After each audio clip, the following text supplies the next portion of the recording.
Olha aqui. O debate está esquentando no Supremo. Eu gosto quando o debate esquenta, desde que ele seja informado. Eu não gosto de debate desinformado.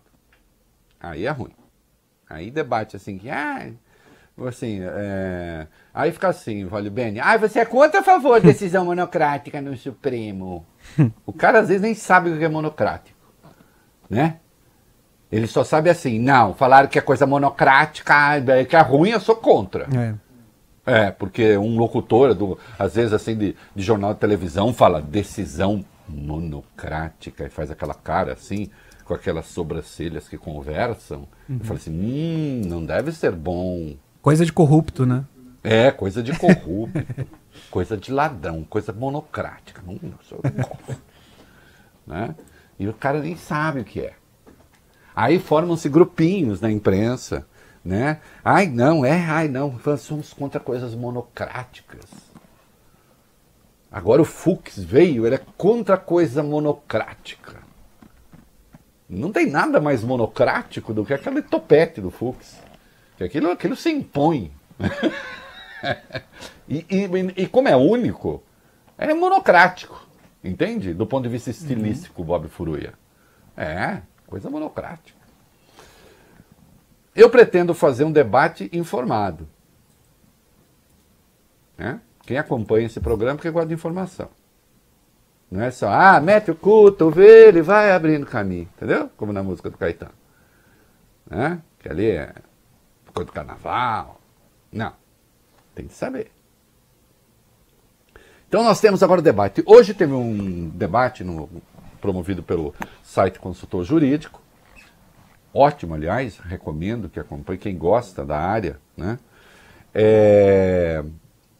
O Fux participou, o Gilmar Mendes participou, e teve ali o Fux, que agora assumiu a presidência do Supremo, ele está imbuído da gravidade que consiste em ser presidente do Supremo. Não, atenção, ministro Fux. Eu sei que o senhor acha que eu pego no seu pé, mas experimenta não fazer coisas exóticas para ver se eu continuo a pegar no pé. É que eu sou assim, ministro Fux, eu sou uma pessoa, em certo sentido, aborrecida, mas só em certo sentido. Pessoalmente, o senhor não sabe como eu sou uma pessoa interessante e atraente. Os meninos sabem, para o papo, né? Mas eu tenho uma coisa aborrecida. Eu pergunto, está na Constituição? Não? Então o senhor vai inventar uma coisa que não está na Constituição? O senhor ou outro qualquer? Está na lei? Não está? Então vamos fazer uma lei para colocar na lei o que não está na lei? E aí pronto. Senão a gente tem ministros do Supremo decidindo coisas fora da lei. Bob Furuia, não há uma contradição entre alguém que tem de aplicar a lei e ficar tomando decisões que estão fora da lei? Então não dá. Né? É como entrar para jogar futebol. É como entrar para jogar futebol com as regras do jogo, as 17 regras, e depois falar elas não valem. Aí não dá. Ô Reinaldo, eu não falo mais elas não valem, que eu já aprendi a falar elas não valem. Entende? Aí o ministro Fux disse uma coisa bonita pro Conjur. Quando o ministro Fux diz coisas bonitas, eu dou destaque. O Supremo do futuro é um Supremo que sobreviverá sempre realizando apenas sessões plenárias. Será uma corte em que sua voz será unívoca. Em breve, nós desmonocratizaremos o Supremo Tribunal Federal para que as suas decisões sejam sempre colegiadas em uma voz uníssona daquilo que a Corte entende sobre as razões e os valores constitucionais. Bom, em princípio, eu não tenho nada contra.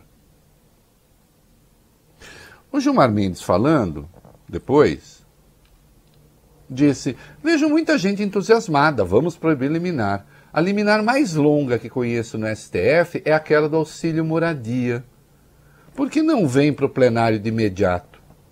Claro que ele está respondendo ao Luiz Fux. Porque quem foi que deu a liminar do auxílio moradia? Que durou 4 anos e não levou a julgamento. Nome e sobrenome, Luiz Fux. E agora ele está contra liminares. Custo da liminar do Luiz Fux, 5 bilhões e um pouco, estou arredondando. Esse pouco, gente, faria a nossa fortuna. Mas há mais, querido Voglio Bene, muito mais.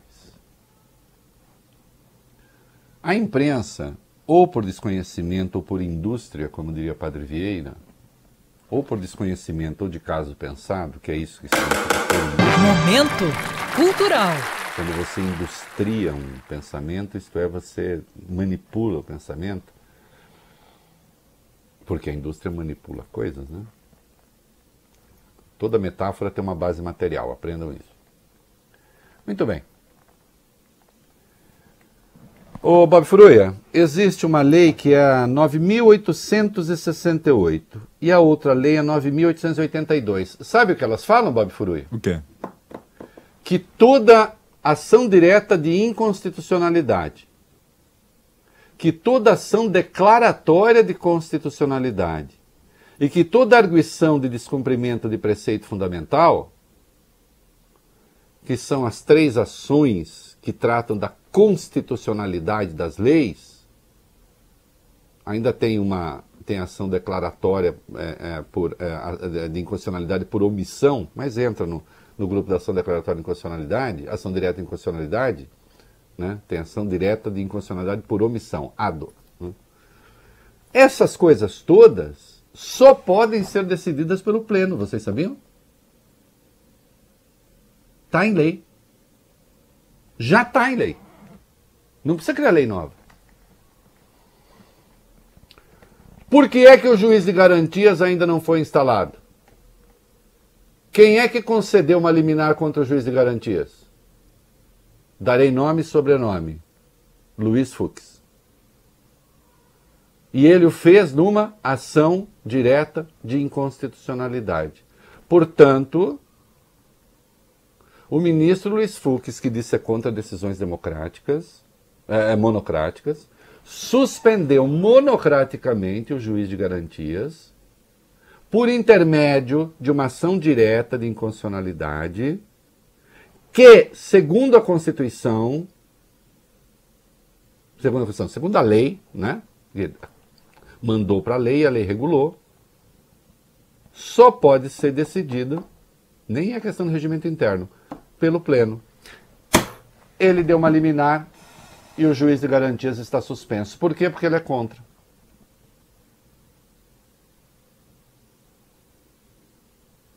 Vem cá, ministro Luiz Fux. Decisão monocrática boa é a sua, decisão monocrática ruim é dos outros. É isso? O senhor realmente está convencido de que o senhor vai ser o ditador do Supremo? Como o senhor tem aí alguns órgãos de comunicação que resolveram ser seus porta-vozes e cantar as suas glórias, o senhor resolveu governar o país com eles. É isso? Então o senhor vai, quando o senhor decide, o senhor dá liminar monocrática. E senta em cima dela. Porque o senhor ainda não pautou o juiz de garantias. O senhor liberou a pauta do Supremo e lá não está o juiz de garantias. O Congresso votou por amplíssima maioria o juiz de garantias. Moveu-se uma ação direta de inconstitucionalidade contra o juiz de garantias. O senhor deu a liminar monocraticamente e nem pautou. No caso do auxílio moradia para juízes e procuradores, o senhor deu a liminar e ficou 4 anos em cima dela. E olhe que eu estou sendo bom. Porque eu poderia lembrar que nesse meio tempo o senhor patrocinou a candidatura de uma filha sua, desembargadora, dependendo do voto de juízes, por exemplo, que estavam sendo beneficiados pelo auxílio moradia.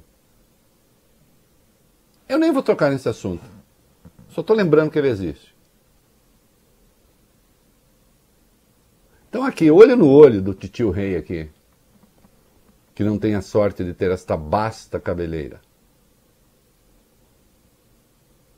Ou não tenho sorte, ou não tenho, para usar a mesma palavra de novo, Bob Furui, a indústria. Né? Olho no olho. O senhor não acha constrangedor falar o que o senhor falou sobre decisão monocrática e impedir a instalação do juiz de garantias em razão de uma liminar que o senhor deu numa ação direta de inconstitucionalidade que, segundo a lei, tem de ir para plenário? Na verdade, só pode ser decidido em plenário? E por que não está sendo? Não está sendo por causa da pandemia, porque está difícil de reunir o Supremo. Ah, então vai. Aí fica ruim, ministro. A pessoa tem que ser coerente com a... Veja só, as pessoas têm direito às suas incoerências. Eu não sou esse tipo de chato. Que, não, porque você vai lá, porque na casa da gente a gente tem incoerências aqui e ali. Acontece, né? É meio do jogo. Agora, quando se é homem público, quando se toma decisão que tem a ver com a vida alheia, com vidas alheias de milhões de pessoas, aí a coerência é uma coisa importante. Então faça o seguinte, antes de dar essa declaração toda pomposa para o Conjur, paute o juiz de garantias.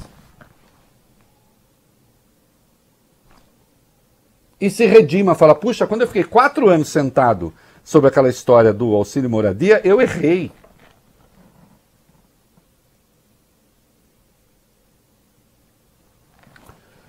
O ministro Luiz Roberto Barroso, com todo respeito, também deu uma declaração forte contra decisões monocráticas. Também ele, por ADI, ação direta de inconstitucionalidade, que segundo a lei só pode ser decidido por plenário, suspendeu, por exemplo, o decreto de indulto do Temer. A coisa só foi ser decidida no ano seguinte. Ele ainda criou uma regulamentação específica para a coisa que não lhe cabe fazer, porque ele não é Congresso, que depois foi rejeitada até pelo Pleno. Pelo menos naquelas condições. Também foi por ação direta de inconstitucionalidade. Em decisão monocrática. E ontem, monocraticamente, o ministro afastou o senador que estava com dinheiro na cueca e nas partes pudendas. Aliás, hoje circulou na rede uma nota de R$1.000 que o povo está propondo, bem pequenininha, Bob Furui. Eu vi. Para facilitar, né? É. Se é que você entende. Tem demanda. Tem. Fica menos traumático, né? A depender do valor que você queira esconder. Por decisão monocrática também. Vamos fazer o seguinte? Vamos organizar esse debate, então? Porque fora essas ações que eu falei, restam reclamação, que é quando cabe liminar, alguém diz, não, essa decisão cabe ao Supremo, é o Supremo que decide sobre isso, vai para um relator. E o relator pode dar uma liminar. Tem o mandado de segurança e o habeas corpus. O habeas corpus, que muitas vezes tem tal urgência que a decisão precisa ser monocrática e rápida. Claro, depois precisa ser levada ao Pleno. Notem, então vamos lá, boa parte das decisões do Supremo, aquelas realmente substanciais, que dizem respeito à interpretação da lei, da Constituição, ação direta de inconstitucionalidade, ação declaratória de constitucionalidade, arguição de descumprimento de preceito fundamental, ação direta de inconstitucionalidade por omissão, já tem lei e já tem de ser decidida pelo Pleno. Leis 9.868, leis 9.868 e 9.882. Titio estuda para vir falar aqui. Não é download do divino. Eu não acordei hoje. Não, eu estudo. Né? Aliás, recomendo que as pessoas que falem sobre direito façam o mesmo. Senão fica parecendo essa gente que fica prometendo que você aprende russo dormindo. Não aprende. Né? No máximo perturba o sono.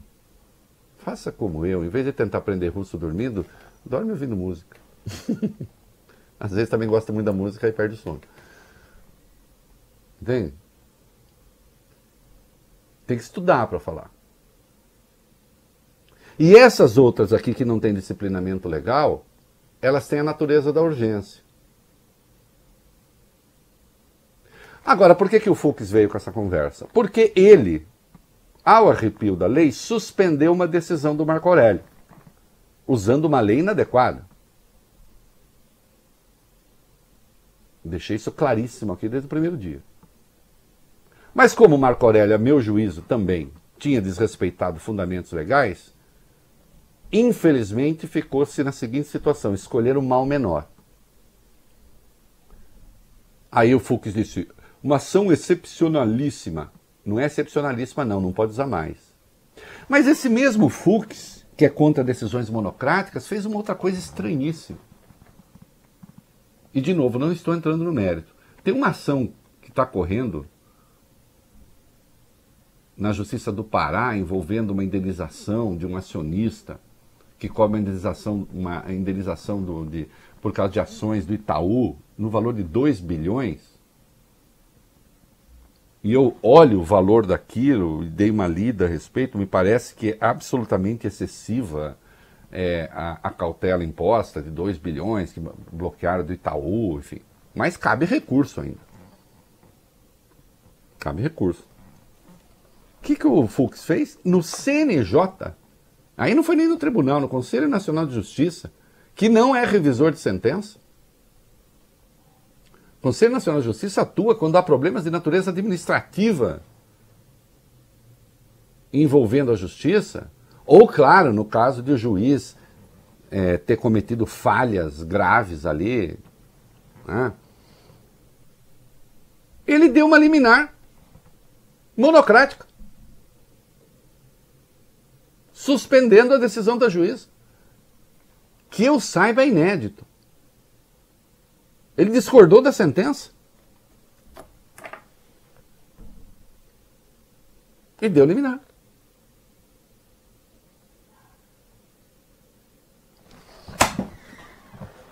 O Fux impôs censura prévia por liminar, quando a Folha quis entrevistar o Lula. Mas cassou decisão de colega. O Lewandowski liberou a entrevista. Ele cassou a decisão do Lewandowski monocraticamente e ainda disse, está proibido fazer entrevista, e se a Folha já deu, está proibido de publicar. Censura prévia por intermédio liminar. Faço de novo a pergunta. Liminar boa são as que o senhor dá? Liminar ruim são as dos outros? Atenção, doutor, o pacificador tem que ter credibilidade. O pacificador tem de antes limpar a sua pauta para então falar assim, agora eu vou ser o pacificador. Primeiro sair queimando, fazendo terra arrasada e depois propor a paz, aí não funciona. Então, em primeiro lugar, nem todas as decisões poderão ser de plenário. Em segundo lugar, boa parte das decisões já são de plenário desde que se cumpra a lei. Lei que o senhor, por exemplo, não cumpriu.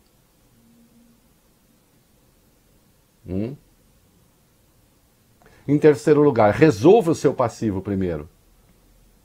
Coloque juiz de garantias em votação. Atendendo à vontade do Congresso, o senhor não é Congresso.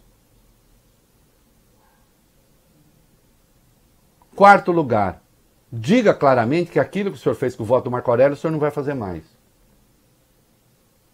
Senão o senhor vira ditador do Supremo.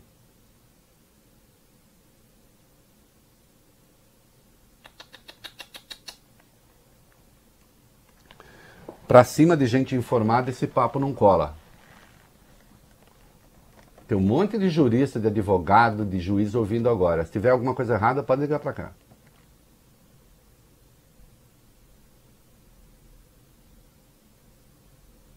O senhor não pode fazer que nem a música do Carlos Cola. Né?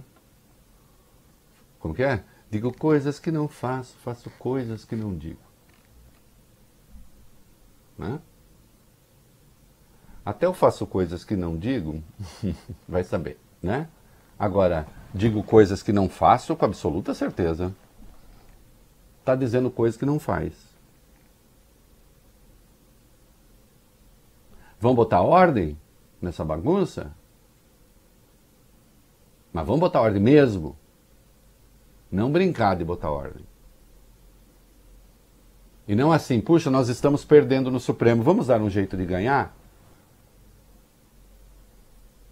Que é o tal do gol do Maradona, né?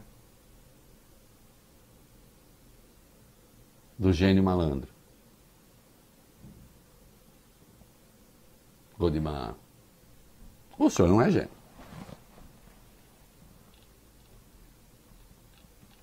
Então convém. Né? Aí Marco Aurélio também deu entrevista, acho que ficou alerta, hoje ele caçou a minha decisão, amanhã pode caçar de um colega. Pode mesmo, se ficar isso, pode. Agora, a sua decisão também era uma decisão completamente, como se pode dizer, esquipática. O Vólio Bene, ainda hoje, nesse programa, dirá o que é esquipático. Entende? Sem dúvida. Por enquanto eu estou tentando encontrar a música O Meu Disfarce, do Carlos Cola. Enquanto o Vólio Bene acha meu disfarce, né, no trecho específico, vamos falar... Opa! Que não faço coisas que eu não digo. Quero ser o seu amado, não somente o seu amigo. Não tô cantando pro senhor não, tá? Cada vez que eu sinto um beijo seu na minha face, eu luto pra manter o meu disfarce. Uma das coisas cafonas mais bonitas que eu conheço.